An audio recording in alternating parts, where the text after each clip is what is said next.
Don't call me that. You know I'm the assistant manager here. Refer to me as Mr. Blomgren.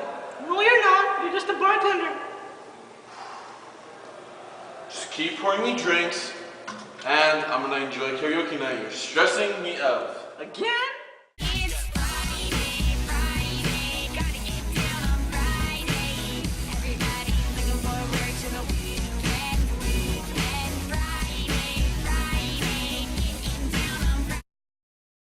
Come in. Hey, you wanted to see me? Yes, Blomgren. Can you please take a seat? Alright. What's happening? I just want to talk to you about last night's behavior.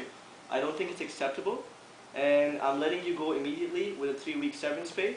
I've been here for years. Well, I'm sorry, your behavior last night was not acceptable, and I have to take immediate action. Thank you for your time here, though. Goodbye.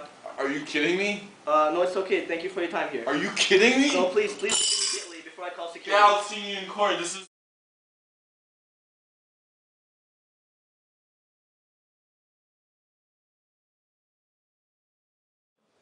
Okay, Mr. Phillips, now taking a step back for a moment, does Jingle Pub have any policy with respect to consuming alcoholic beverage on duty?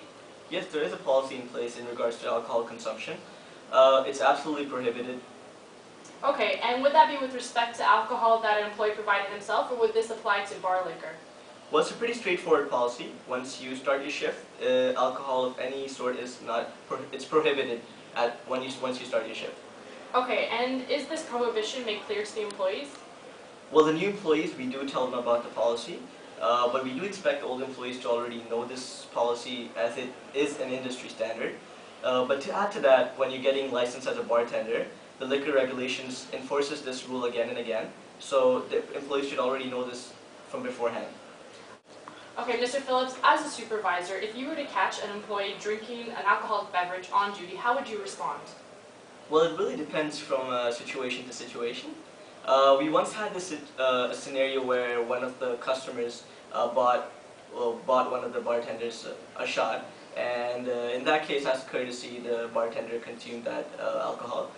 In that case, I believe it would be fine, but usually we have a pretty strict policy in place. But again, I would have to say it really depends from scenario to scenario. Thank you, Mr. Phillips. Mr. Khan, it's your witness. Thank you, Your Honor. Isn't it true, Mr. Blomgren, that Brian Phillips told you that if this problem continued and if you showed up to work intoxicated again or drank during your shift, you would get fired, although he might not have used the word terminated?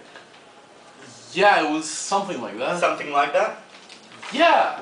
And you understood when he said that he would let you go, it would mean that you would lose your employment? Yes? Well, you said earlier when my friend was questioning you that he never, Mr. Brian Phillips, never led you to believe that you would be fired if you continued drinking. He didn't say that I would be terminated if I would be drinking again. He just said, don't do it again. Don't come to work intoxicated, which I didn't do. But you just told me a minute ago that he said that he'd let you go if he found you drinking again, and asked you whether you understood or not. I was... That you would get fired? Sorry, I was confused on the question. Now that you recall being warned by Mr. Phillips, in this regard, you did show up to work and you did consume alcohol when you were on shift subsequent to that incident, didn't you? No. Is it your evidence, Mr. Blomgren, that you never drank on the shift after that incident? Yes. But you were aware that if you drank during your shift, you could be terminated? Yes.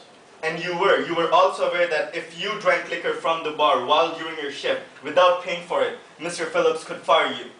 Yes. And is it your evidence that you never drank liquor from the bar without paying for it? No, I don't. I don't drink liquor. I only drink beer. But you do drink beer, right? I rest my case.